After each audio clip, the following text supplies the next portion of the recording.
Sevgimi alıp aparır uzaklara. Kimler yüreğimi incitip bakır uzaktan. Kimler ağrımı acımı görürler onlar. Sizler incinen kalbimi kırırlar yine de. Sizler ben paxıl olmadım hiç vaxt heç kimə. Dərdimi danışdım, açıldım herkese.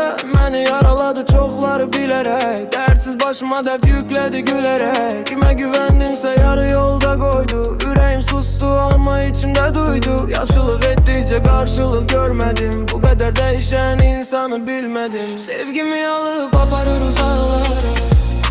Kimlər yüreğimi incitip baxır uzaqdan.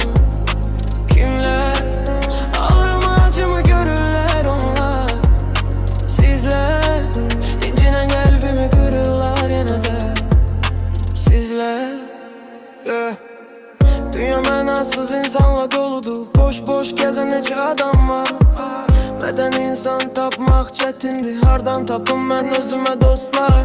Üzümə gülenler arxamca danışdı. Dost dediklerim özgəyə qarışdı. Bu hayat öyrətdi zamanla mənə. Hər gələn insan dost olmur sənə. Gecələr danışır xatirələr mənlə.